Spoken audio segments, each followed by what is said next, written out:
Es un gusto saludarlos a nombre de la Delegación Regional del Comité Internacional de la Cruz Roja para Perú, Bolivia y Ecuador. Mi nombre es Juan Hernández y soy el jefe adjunto de la delegación referida. Y voy a tener el gusto esta mañana de poder compartir con ustedes algunos alcances sobre el derecho internacional humanitario. El derecho internacional humanitario es una rama del derecho internacional. Consiste, por consiguiente, en una serie de obligaciones asumidas por los estados de la comunidad internacional respecto a los límites que se deben respetar cuando ocurren situaciones de conflictos armados. La especificidad de esta rama del derecho, el hecho de que exista una rama específicamente destinada a normar estas circunstancias, tiene que ver entonces con el ámbito de su aplicación. ¿Por qué existe el derecho internacional humanitario? Porque existen los conflictos armados y en el marco de los mismos los estados han aceptado limitar sus capacidades, sus posibilidades de empleo de la fuerza. Han aceptado por consiguiente que no todo esté permitido al interior de un conflicto armado, sino que por el contrario existan prácticas prohibidas en función del respeto de la vida y de la dignidad de las personas que este derecho protege. Por consiguiente, es muy importante que este derecho sea conocido por el personal militar, porque en principio es un derecho que va a ser aplicado por las Fuerzas Armadas. Es un derecho aplicable al combate, gestado, pensado, elaborado en función a la circunstancia del enfrentamiento entre dos partes o más armadas y organizadas. Por tanto, es el derecho más específico para Fuerzas Armadas de los que la comunidad internacional ha previsto.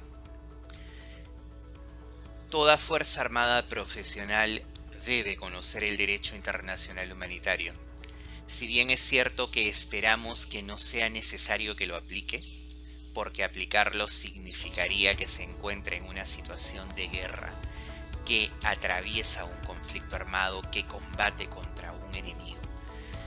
Si bien es cierto entonces que esperamos que sea un derecho que no tenga que aplicarse, es importante que se conozca en la eventualidad que su aplicación sea necesaria. Es por consiguiente el personal militar el principal destinatario de estas normas, quien mejor debe conocerlas y entenderlas para cuando tenga necesidad de aplicarlas. Por eso vamos a detenernos en esta parte introductoria, anticipando que con posterioridad vamos a hablar también en específico de los ámbitos de aplicación de este derecho, es decir, de cuándo se aplica, a qué circunstancia, a quiénes y dónde. De las fuentes de este derecho, es decir, de los principales tratados, de las normas consuetudinarias y de los principios donde se encuentran sus obligaciones, y de las personas y bienes que este derecho protege. El alcance del curso nos va a permitir abordar únicamente estos aspectos, pero son los aspectos esenciales, son los determinantes realmente. Y con cargo luego a poder, cuando las circunstancias lo permitan, profundizar. Es importante este derecho además, no solamente por el tema divulgativo, no solamente por el tema de formación o de capacitación, sino que también debería inspirar modificaciones a nivel de doctrina. El conocimiento de este derecho debería permitir a quienes tienen las responsabilidades específicas revisar la doctrina militar del país para poder adecuarla y de esta manera prever que sus manuales, sus reglamentos y en general los instrumentos de doctrina y operacionales sean compatibles con el derecho internacional humanitario. No pueden existir normas de derecho interno que contraríen las obligaciones de derecho internacional humanitario, porque un Estado no puede pretender desconocer sus obligaciones internacionales en virtud a normas internas. Por consiguiente, el conocimiento del derecho internacional humanitario debería ser también el estándar que permita la adecuación normativa, que permita la revisión de los instrumentos vigentes al interior de la doctrina militar de un Estado para procurar una sistematización, una compatibilidad que permita la garantía de que nada en el derecho interno contravendrá lo que desde el plano internacional es una obligación.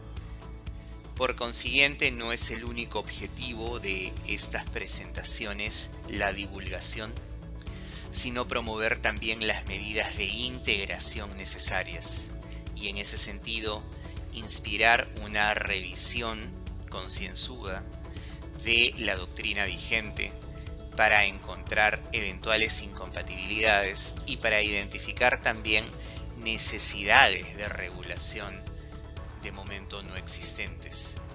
Mientras mejor regulado esté el derecho humanitario en la doctrina, más accesible será el personal militar, más fácil será su comprensión, más fácil será entender el alcance de sus normas y de sus prohibiciones. Si lo que hoy consta en un tratado, mañana se traduce en un manual, en un reglamento, en una orden de operaciones, el alcance que tendrá será mayor y la comprensión será más fácil. Hacer al derecho internacional accesible es una de las tareas que los estados deben asumir. Poder convertir en órdenes de fácil comprensión y acatamiento lo que en un principio son estándares internacionales universales. Es por consiguiente con esos fines que los animo a seguir la presente presentación y también las sucedáneas para poder tener un conocimiento cabal de la esencia, de la base, de aquello que es el piso mínimo por debajo del cual no se puede ir y que permita sobre el mismo construir un sistema que garantice que el derecho internacional humanitario esté adecuadamente integrado en la doctrina militar del país.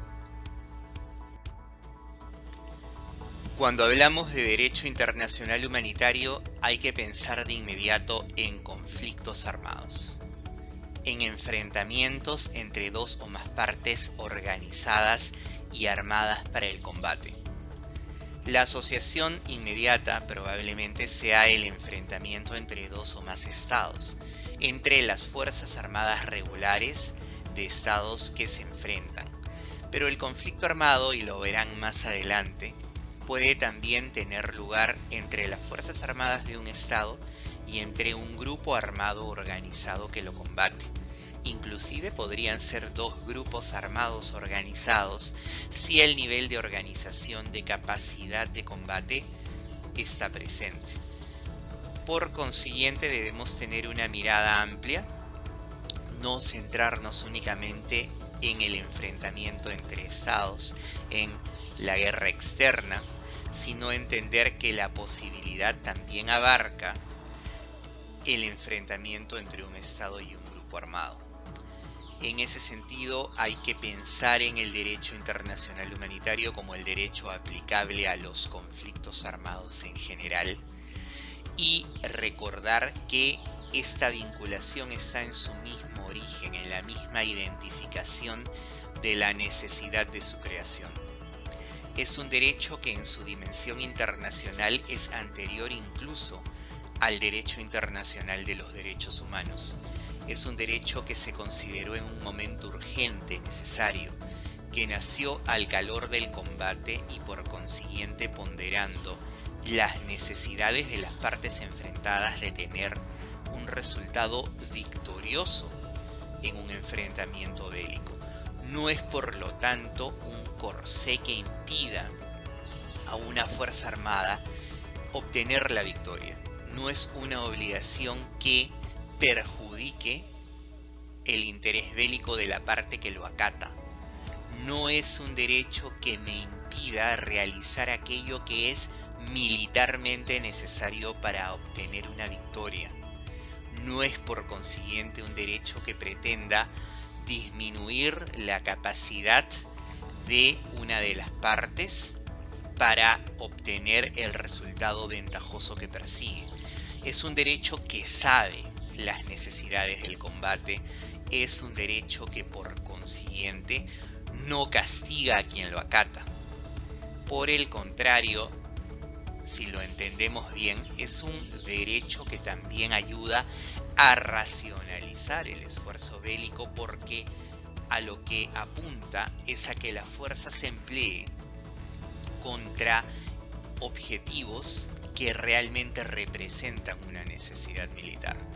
No entendamos por consiguiente el derecho internacional humanitario como las obligaciones que vienen a limitarnos, que van por tanto a perjudicar nuestra capacidad efectiva de combate, sino como el derecho que nos va a recordar qué objetivos son lícitos y por consiguiente dónde debería concentrar el ataque o el empleo de la fuerza. Porque lo que el derecho humanitario hace es sustraer de la capacidad de combate aquellas personas y aquellos bienes que no representan una ventaja militar. ¿Por qué emplear la fuerza contra personas o bienes que no van a repercutir en la ventaja militar que persigo? ¿Por qué atacar a quien no combate o a quien ya no puede combatir? ¿Por qué atacar un bien que no representa una amenaza militar concreta y directa? El derecho humanitario lo que hace es recordarnos que donde no hay necesidad militar no debería haber ataque, no debería haber empleo de la fuerza. Y por tanto reservar esa capacidad bélica contra objetivos que representen una amenaza militar en mi perjuicio.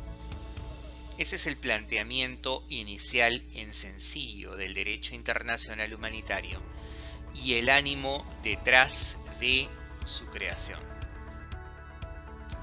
La dinámica de la conflictividad actual es distinta al origen del derecho internacional humanitario, por lo menos a su origen positivo, es decir, a su origen en tanto norma escrita, en tanto tratado, en tanto obligación internacional expresa, negociada, consensuada y ratificada por los estados.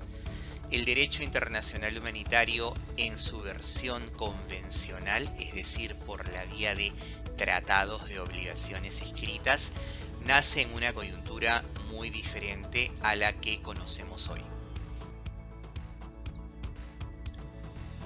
El derecho internacional humanitario en su dimensión convencional nace a mediados del siglo XIX para normar escenarios como el que pueden ver en la presente diapositiva. Dos ejércitos regulares formados uno frente al otro en un campo de batalla. A mediados del siglo XIX, Europa se encontraba inmersa en una serie de batallas producto de las guerras de expansión de los reinos e imperios del momento. La imagen que ven registra la batalla de Solferino, una de las muchas que libraron los ejércitos de el emperador francés Napoleón III en su afán por reconquistar los territorios que fueron de su tío Napoleón Bonaparte. Solferino enfrentó a los ejércitos francés y austríaco, y fue una batalla particularmente sangrienta. Las crónicas dicen que el número de personal médico y sanitario era insuficiente para la cantidad de bajas, que las heridas y en general afectaciones al personal de ambos bandos realmente fueron muy grandes y por consiguiente la urgencia, la necesidad de atención médica era muy alta. es en el marco de esta batalla, de la batalla de Solferino, que aparece una persona clave en el desarrollo del derecho internacional humanitario, un ciudadano de origen suizo llamado Henri Dunant. Dunant se encontraba viajando para entrevistarse con Napoleón III por asuntos de negocios cuando pasó por la ciudad de lo que hoy es Italia, en Solferino, y fue testigo de las terribles consecuencias de la batalla que acabamos de contar. Dunant detuvo su viaje a la vista de las necesidades humanitarias urgentes. Organizó a la población civil vecina de Castiglione y montó un puesto de asistencia médica para atender a heridos y enfermos de ambos bandos. Dunant no organizó en consecuencia un servicio médico de atención vinculado a una de las partes solamente. El lema por el que Dunant se guió fue Tutti Fratelli, todos somos hermanos. Por tanto, la atención se brindó tanto a franceses como a austríacos con un orden de prelación dictado únicamente por la urgencia médica del caso. Pasada la experiencia, Dunant entendió que lo que de manera espontánea se hizo la tarde posterior a la batalla de Solferino debía organizarse para replicarse en todas las batallas sucesivas, que la atención médica a los heridos era un imperativo de humanidad, y por consiguiente instó, vía la publicación de un libro, Recuerdo de Solferino, a que la experiencia de Solferino se replicase. De vuelta en su país, en Suiza, junto a otros 4 ciudadanos de origen ginebrino, forma el Comité Internacional para la Ayuda a Militares Heridos en el año 1863. Este comité se convertirá con el tiempo en lo que hoy conocemos como Comité Internacional de la Cruz Roja, una organización cuya meta principal es asistir y proteger a las víctimas de los conflictos armados y de otras situaciones de violencia. El esfuerzo de Dunant, sin embargo, no se quedó en el ámbito privado. Partiendo de las recomendaciones que hizo en Recuerdos de Solferino, Suiza va a convocar a una conferencia internacional, va a invitar a otros estados para que se negocie y se acuerde un texto de un tratado internacional, adoptar un compromiso internacional escrito por el cual las partes aceptaran limitarse en el marco de un enfrentamiento armado, en este caso de una batalla, para que los heridos de ambos bandos sean debidamente atendidos. El texto negociado en Ginebra va a adoptarse en el año 1864 y será el Convenio de Ginebra para el mejoramiento de la suerte de los militares heridos de los ejércitos en campaña. Este convenio es importante porque será la primera vez que estas obligaciones se pongan por escrito, porque será la primera vez que los estados acepten limitar su capacidad bélica en aras a un principio de humanidad. Va a ser la primera vez que los estados acuerden que de haber heridos en el campo de batalla no se les va a atacar, no se les va a ultimar, que si una persona está puesta fuera de combate por encontrarse herida, será una persona protegida. Este primer convenio no se quedó allí. Reconociendo que la atención médica era una necesidad, las partes van a acordar respetar también a los servicios médicos y sanitarios de los ejércitos en campaña. Es decir, no se trata únicamente de abstenerte de atacar un herido. Está la obligación de atenderlo y está la obligación de respetar a quienes llevan a cabo esa atención. Para poder reconocer en el campo de batalla qué personas tienen una función médica o sanitaria, los estados van a acordar identificarlas con un emblema distintivo visible, con un símbolo reconocible que permita a las partes diferenciar y decir, ok, se trata de una persona que cumple una función médica. Por consiguiente, se trata de una persona cuya vida, cuya integridad también voy a respetar. Ese emblema visible se acordó que fuese la inversión de los colores de la bandera suiza. Si ustedes recuerdan, la bandera suiza consiste en una cruz blanca sobre un fondo rojo. El emblema distintivo de los servicios sanitarios será una cruz roja sobre un fondo blanco. De allí en adelante, por consiguiente, la cruz roja sobre fondo blanco identificará a los servicios médicos y sanitarios, identificará al personal, a los medios de transporte y a las instalaciones encargadas de la atención médica de heridos y enfermos.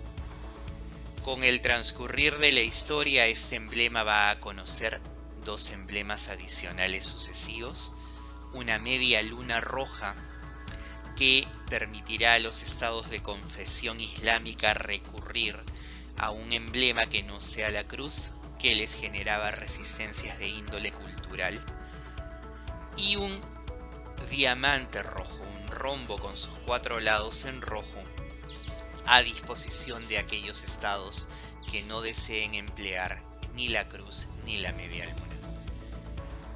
El denominador común de estos emblemas es el mismo: poder reconocer a la persona, al medio de transporte, a la instalación que tiene finalidades médicas y sanitarias exclusivamente. La semilla sembrada en 1864 va a germinar rápidamente y en años sucesivos se van a adoptar nuevas obligaciones aplicables a los conflictos. Van a adoptarse en la ciudad holandesa de La Haya, por ejemplo, en 1899, convenios para regular la guerra terrestre y adaptar también estas obligaciones a la guerra marítima. Y en 1907 estos convenios de 1899 se van a revisar y a modernizar. En 1929 vamos a ver que van a aparecer nuevas obligaciones, ya no limitadas al herido, sino abarcando también a otra categoría de personas vulnerables que son los prisioneros de guerra. Y así podríamos hacer una larga lista de los avances que rápidamente se van a suscitar en el plano de la adopción de tratados internacionales. Los estados van a encontrar entonces un nicho por regular, el conflicto armado, y van a encontrar distintas categorías de personas y de bienes que debieran protegerse, y también van a encontrar prácticas, métodos y medios, armas, que debieran limitarse o prohibirse. El avance del derecho internacional humanitario va a estar vinculado al avance de la historia. Si recordamos, el origen del primer tratado de derecho humanitario fue una batalla de 2 ejércitos regulares enfrentados en un campo de batalla. La imagen que pueden ver ahora, sin embargo, es la de una calle cualquiera, en una ciudad en España, donde encontramos personas de uniforme, pero también por lo menos un civil, que tiene en su mano un revólver, no un arma de combate de dotación, y que la empuña parapetado detrás de 2 caballos, heridos o muertos. Es la escena de un enfrentamiento que tiene lugar en una calle cualquiera, donde quienes intervienen no son todos uniformados, sino donde la población civil se ha sumado. Es una escena de la cruenta guerra civil española que hizo reflexionar a los estados sobre la necesidad de que el derecho humanitario no se limitase al enfrentamiento entre dos o más ejércitos regulares, sino que contemplase también las consecuencias de aquellos enfrentamientos donde intervienen personas que en principio no integran las Fuerzas Armadas. En la Guerra Civil Española eran dos bandos del Reino de España. Por consiguiente, en uno de ellos por lo menos, no hablábamos de las Fuerzas Armadas del Reino de España, sino de personas que se organizaron y armaron para el combate en una guerra civil. Las consecuencias de una guerra civil no son menos onerosas que las de un conflicto entre dos o más estados.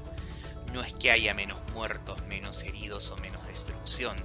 Las necesidades de protección son las mismas y por lo tanto el derecho humanitario existente hacia ese momento se quedaba todavía corto. Casi en simultáneo a la Guerra Civil Española se suscita la Segunda Guerra Mundial y la imagen que puede ver registra la destrucción de una ciudad cualquiera de los años de la Segunda Guerra Mundial, que podría ser Londres o podría ser Dresden. Esta imagen registra de manera muy gráfica que las consecuencias de los conflictos las empiezan a pagar los civiles. Tecnología como las aeronaves de combate, la aviación militar, van a llevar la guerra a los barrios, van a llevar la guerra a los centros poblados, van a llevar la guerra a las casas de personas que no combaten y por consiguiente van a ampliar el espectro de necesidades de protección, alcanzando de manera muy dramática a la población civil. Recordemos que la Segunda Guerra Mundial es el conflicto armado contemporáneo con mayor número de víctimas mortales.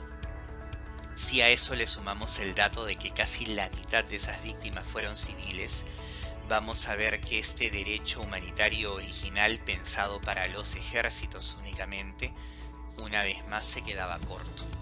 La necesidad de proteger a los civiles se hacía también imperiosa. El fin de la Segunda Guerra Mundial va a ser un punto de quiebre en la historia de la comunidad internacional y del derecho internacional.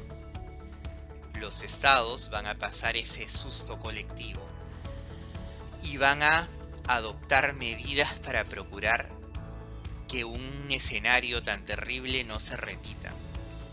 Una primera medida importante va a ser la creación de una organización que vele por la paz y la seguridad internacionales, la Organización de las Naciones Unidas, cuya finalidad va a ser evitar en adelante conflagraciones del alcance de las dos primeras guerras mundiales.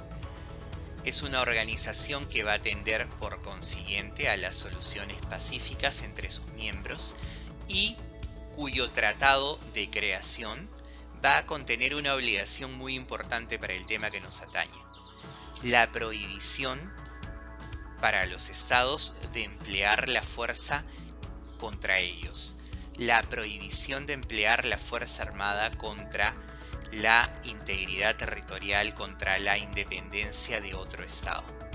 Hacer la guerra va a estar prohibido a partir de la entrada en vigor de la Carta de las Naciones Unidas, y los estados signatarios, la virtual totalidad de la comunidad internacional hoy por hoy, están obligados por esta prohibición. De hecho, todo estado de la comunidad internacional lo está, porque ya es una obligación que trasciende al tratado que crea Naciones Unidas y que no puede desconocer ningún estado de la comunidad internacional. Hacer la guerra está prohibido. Ya no se puede recurrir a la fuerza para emplearla contra otro estado, y esa obligación nos alcanza hasta el día de hoy. Sin embargo, la prohibición de hacer la guerra no ha tenido como correlato su desaparición en los hechos. Sabemos que con posterioridad a la entrada en vigor de la Carta de Naciones Unidas, las guerras han continuado. Y en ese sentido, el derecho internacional humanitario ha tenido que ser actualizado. En el año 1949 va a tener lugar la actualización más importante de ese derecho internacional humanitario convencional que empieza a mediados del siglo XIX. En la ciudad suiza de Ginebra van a adoptarse 4 nuevos convenios. Los 4 convenios de Ginebra, que van cada uno de ellos a estar destinados a una categoría específica de persona protegida. Un primer convenio para aliviar la suerte que corren los heridos y los enfermos de las Fuerzas Armadas en campaña, es decir, una actualización de ese convenio seminal de 1859, que va a recordar que las personas puestas de combate por herida o enfermedad son personas protegidas, que por consiguiente no las debo atacar, que existe además la obligación de asistirlas en la medida de las posibilidades de las partes en conflicto, y que existe la obligación de respetar a las personas, medios de transporte e instalaciones dedicados a su atención, e identificados, como ya hemos dicho, con uno de los emblemas distintivos, una cruz roja, una media luna roja, hoy en día también un cristal o diamante rojo. El segundo convenio va a actualizar la protección que ya existía para aliviar la suerte que corren los heridos, los enfermos y los náufragos de las Fuerzas Armadas en el mar. A la protección relativa a los heridos se va a sumar la protección destinada a quien tripula una embarcación o una aeronave que es hundida o derribada y que por consiguiente se encuentra en la condición de náufrago, en mar o en río. Una persona que por esa circunstancia es vulnerable y que por lo tanto también debe estar protegida, no debe ser atacada y debe ser asistida. El tercer convenio va a actualizar la protección que, ya habíamos visto, había iniciado en 1929, la relativa a los prisioneros de guerra. Prisionero de guerra es el combatiente regular que cae en poder del adversario, es el integrante de una fuerza armada regular que cae en poder del enemigo de manera general. Vamos a ver que hay algunos matices para hacer equivaler otros casos a la categoría prisionero de guerra, pero de manera general, insisto, es un combatiente regular que cae en poder del adversario. Al caer en poder del adversario debe entenderse que el hecho de retenerlo, de mantenerlo prisionero, no es una sanción, porque un combatiente regular no ha delinquido por el hecho de combatir. Si ha empleado la fuerza en defensa de su estado, lo ha hecho acatando un mandato estatal que le permitía empuñar las armas en su defensa y por consiguiente ha actuado dentro de lo permitido por el derecho tanto del estado del que es parte como del derecho internacional. En consecuencia, si yo lo retengo no va a ser para castigarlo. Un prisionero de guerra no es un reo. Si se le retiene va a ser para neutralizarlo como adversario por el tiempo que duren las hostilidades. Terminado un conflicto armado, una obligación, la más importante respecto de los prisioneros de guerra, es ponerlos en libertad y repatriarlos, ponerlos en todo caso en la frontera más próxima para que puedan ser repatriados. En consecuencia, el prisionero de guerra es una categoría de persona protegida. El cuarto convenio es tal vez resultado de la lección más importante que dejó la Segunda Guerra Mundial: la protección de vida a las personas civiles en tiempo de guerra. Como vimos, a partir de la Segunda Guerra Mundial ya fue indiscutible que la población civil estaba siendo blanco de las hostilidades, que estaba sufriendo las consecuencias de los enfrentamientos armados. Y por consiguiente se crea, y esta vez sí por vez primera, un convenio específico donde las obligaciones de las partes respecto de la población civil queden sentadas. Estas obligaciones van a alcanzar al civil que habita en el estado enemigo, por poner un ejemplo, al ciudadano afgano que vive en Estados Unidos durante un conflicto entre Estados Unidos y Afganistán, y también a la población civil que, habitando el estado del que son nacionales, sufre la ocupación militar de un estado adversario, es decir, al afgano que vive en Afganistán, pero que ve su ciudad, centro poblado, ocupada por Fuerza Armada estadounidense invasora. En ambos casos hablamos de personas civiles protegidas, y en ambos casos hay un listado de prohibiciones para las partes en conflicto que apuntan a que la población civil pueda vivir dentro de una relativa normalidad, que no se vulneren sus derechos esenciales. Las normas a las que he hecho alusión van a verlas con mayor detenimiento en el módulo relativo a personas protegidas. Solo adelanto que los convenios de Ginebra del 49 son la actualización más importante del derecho internacional humanitario, están vigentes hoy y contienen las normas fundamentales a ser aplicables a los conflictos armados internacionales hoy en día. Si hoy queremos saber cuál es el estándar de protección de personas en tiempo de conflicto, los 4 convenios de Ginebra son la principal norma a la cual mirar.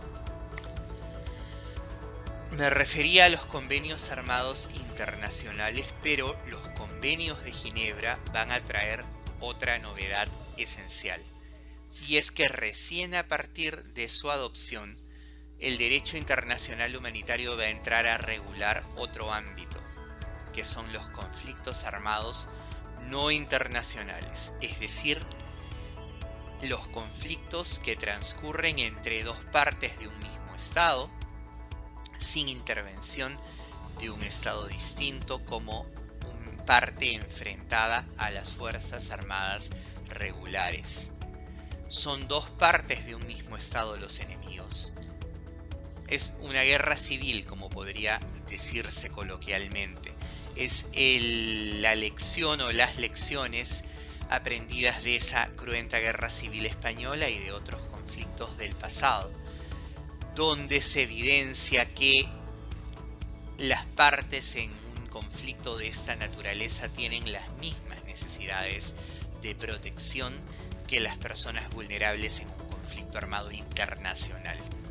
Los convenios de Ginebra van a normar los conflictos armados no internacionales con un único artículo. De los centenares de artículos que conforman los 4 convenios de Ginebra, solamente un artículo, el artículo 3, que se conoce como común, porque en cada uno de los 4 convenios se repite el mismo texto, va a ser el destinado a proteger a las personas vulnerables en conflictos de esta naturaleza. Va a proteger a quienes no participan directamente en las hostilidades, es decir, a la población civil, pero también a aquellas personas puestas fuera de combate por enfermedad, herida, detención o por cualquier otra causa. Es decir, va a repetir el esquema de los 4 convenios de Ginebra para conflictos internacionales, protegiendo también a heridos, a enfermos, a náufragos y a personas detenidas. En este caso hay que hacer una salvedad. Una persona detenida en un conflicto armado no internacional no es un prisionero de guerra, porque en uno de los casos, en el caso de la parte que se levanta contra el Estado, sus integrantes no son integrantes de una fuerza armada regular. Ello quiere decir que el estatuto de prisionero de guerra no los asiste y que no tienen los mismos derechos que los prisioneros de guerra. La diferencia más importante estará en que el fin de un conflicto armado no internacional no acarrea necesariamente la liberación de los detenidos como consecuencia de dicho conflicto. no hay por consecuencia una identidad entre prisionero de guerra y detenido, lo que no quiere decir que el detenido no sea también una persona vulnerable y que por lo tanto haya necesidad de protegerlo en alguna medida, pero será en una medida más limitada. Los detalles, insisto, los verán cuando hablemos de personas protegidas. Lo importante es recordar que en 1949 se adoptan estos 4 convenios y que los mismos se van a organizar en función a las personas protegidas y que la vigencia de estos convenios llega hasta nuestros días.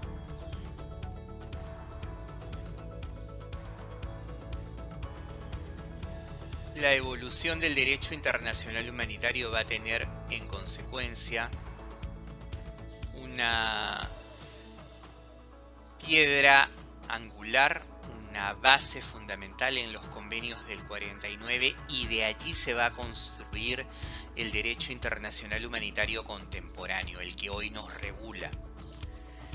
La historia va a seguir avanzando y vamos a encontrarnos con que la conflictividad va a tener otras caras. Pueden ver ustedes una imagen de la guerra de Argelia, de esta guerra de descolonización por la cual Argelia se independiza de Francia. Un tipo de conflicto que no es en estricto una guerra civil, porque los argelinos la pelean cuando todavía no eran un estado. De hecho, la pelean con la intención de llegar a ser un estado, de llegar a tener independencia y soberanía. Y por eso insurgen contra el dominio colonial francés. Vamos a ver también conflictos armados de larga data como el que enfrenta a Israel y Palestina, donde una parte como Israel va a tener objeciones con identificar a sus servicios médicos y sanitarios con los emblemas vigentes en ese momento, la cruz y la media luna roja. Estas necesidades van a llevar a que en el año 1967 primero y en el 2005 después se adopten protocolos adicionales a los convenios de Ginebra. Un protocolo adicional también es un tratado, pero es un tratado complementario, es un tratado que complementa a uno anterior. Y en ese sentido está vinculado al tratado originario, pero lo actualiza. Le suma obligaciones que los estados han considerado importantes.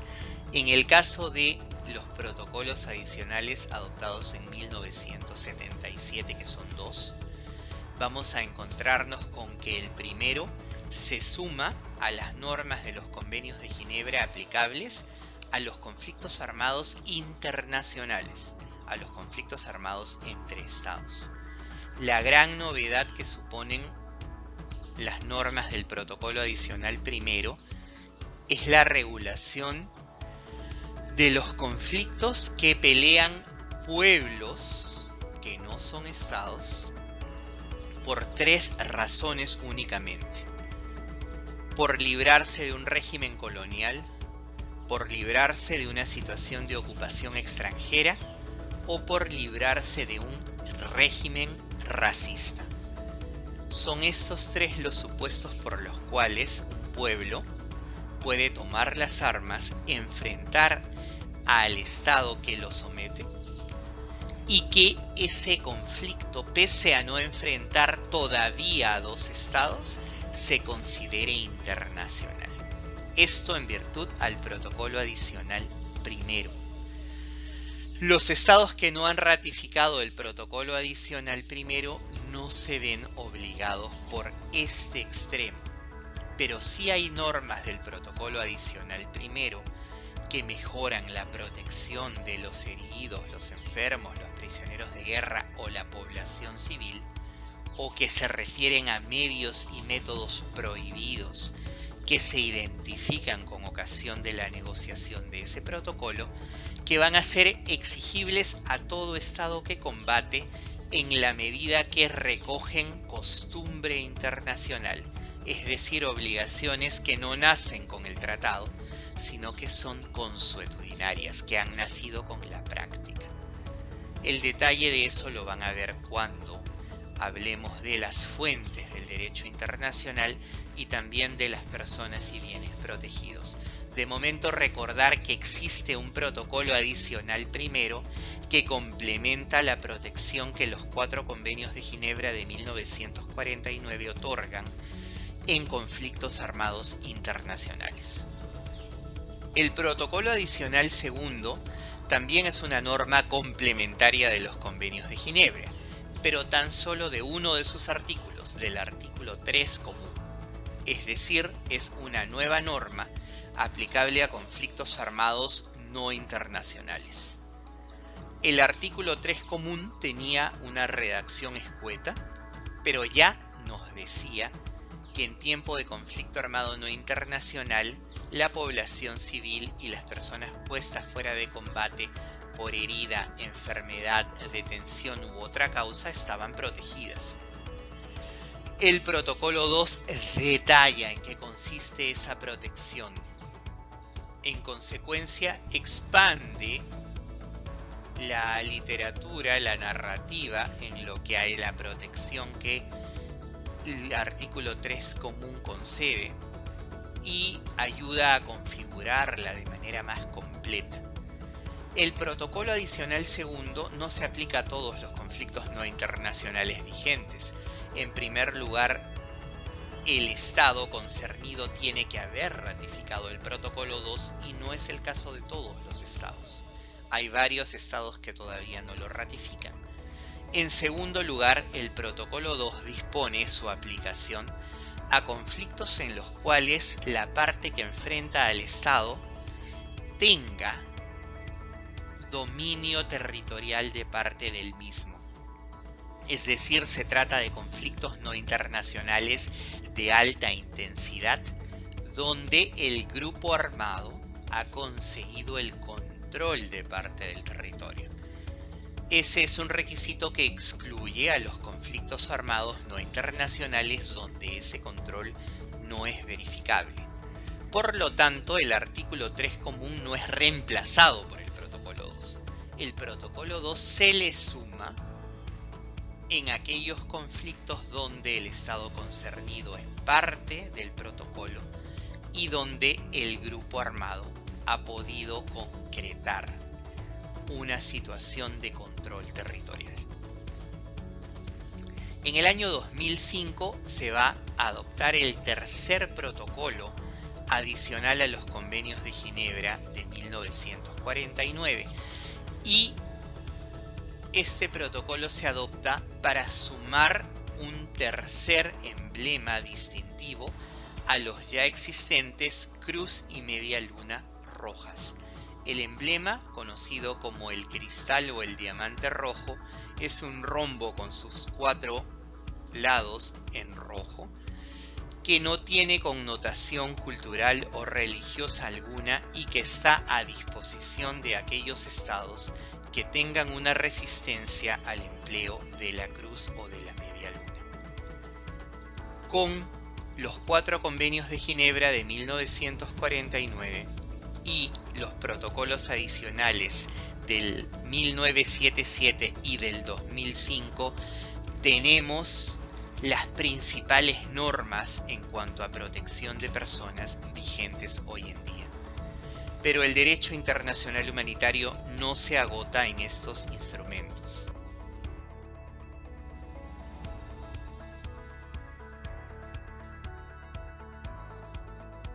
Es importante recordar entonces que el derecho internacional humanitario tiene fuentes convencionales más allá de los convenios y sus protocolos y también tiene fuentes consuetudinarias, es decir, hay obligaciones de derecho humanitario que lo son no porque se haya firmado un tratado, sino porque la práctica de los estados ha convertido estas prohibiciones en obligatorias y lo van a ver cuando se hable de fuentes.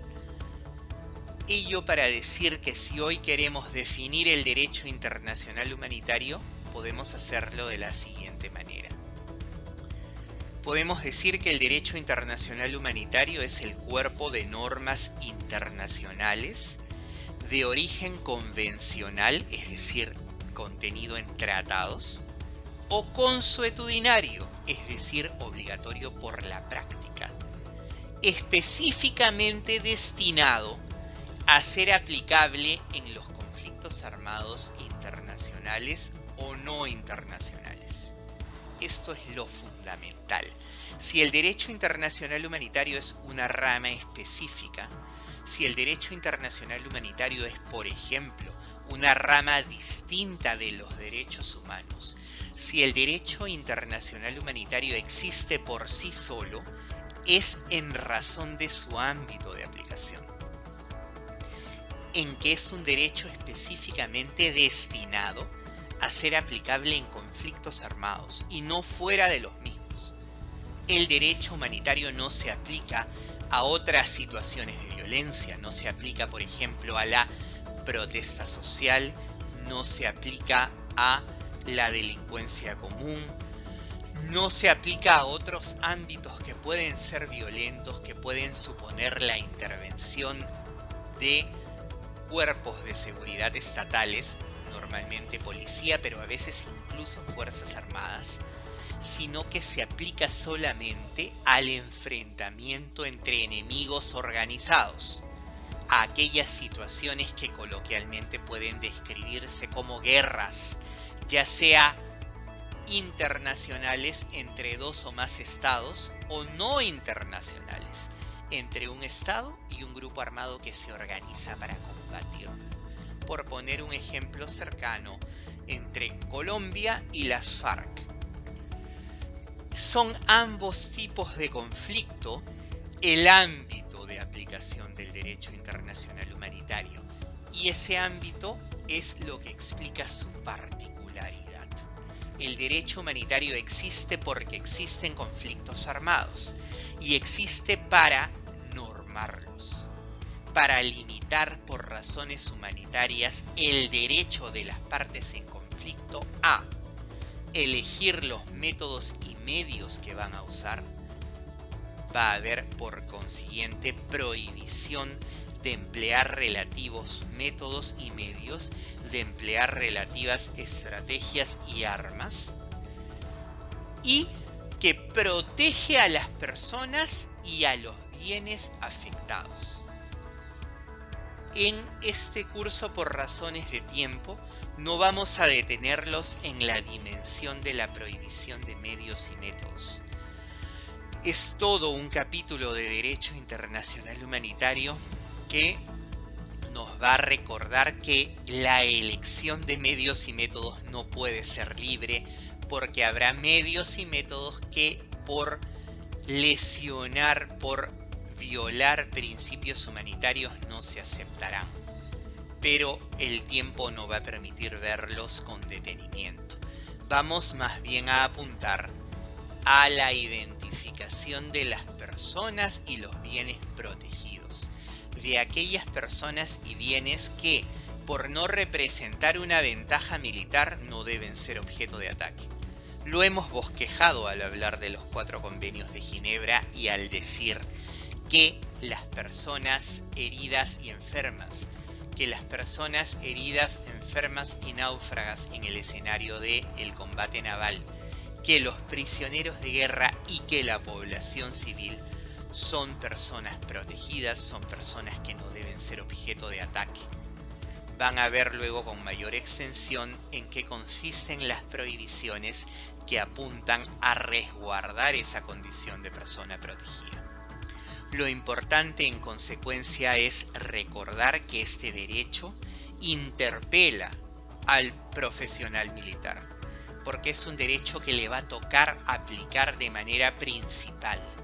Si este derecho existe, es principalmente para que las Fuerzas Armadas lo apliquen cuando combaten, cuando participan en un conflicto armado.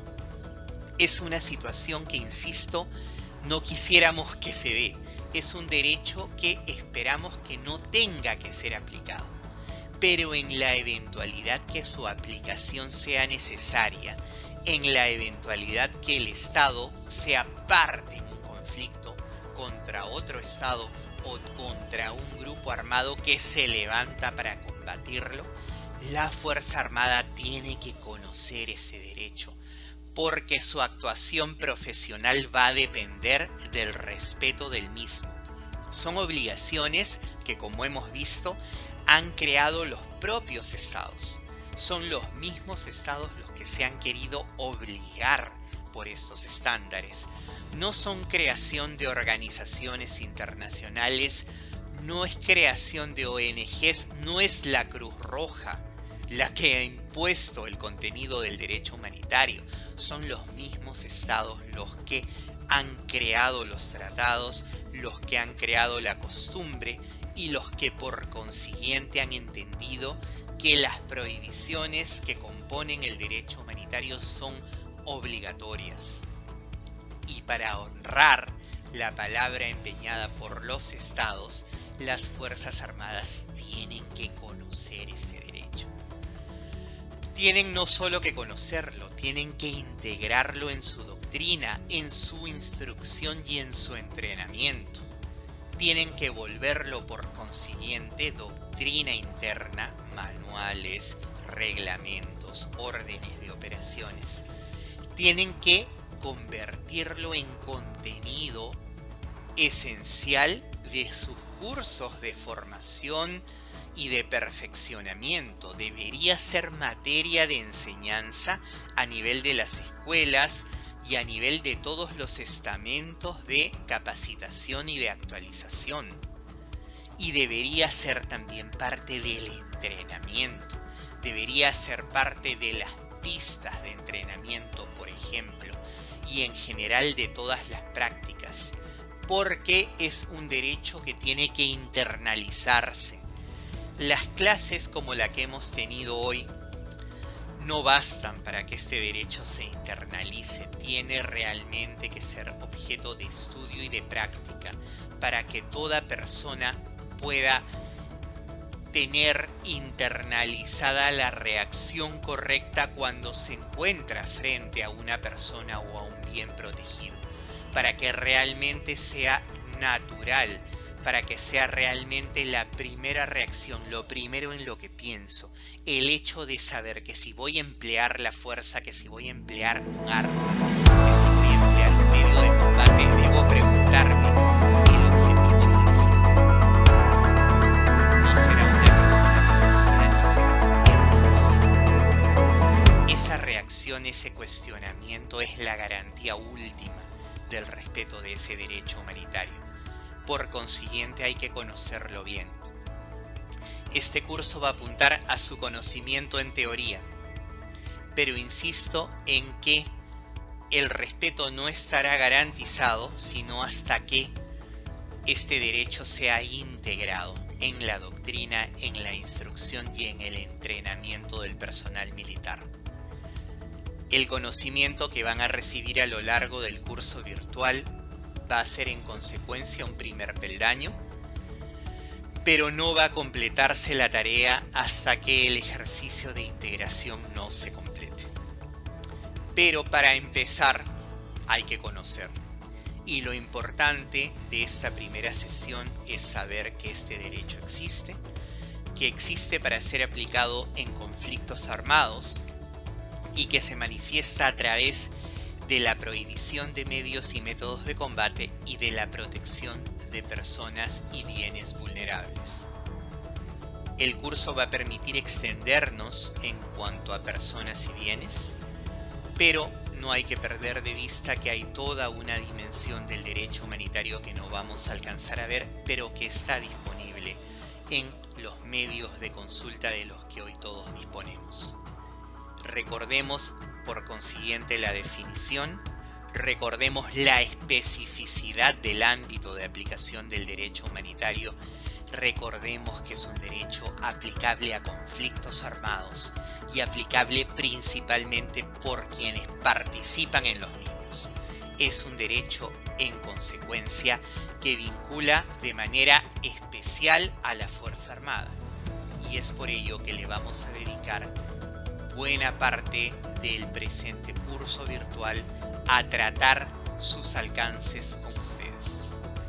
Muchas gracias.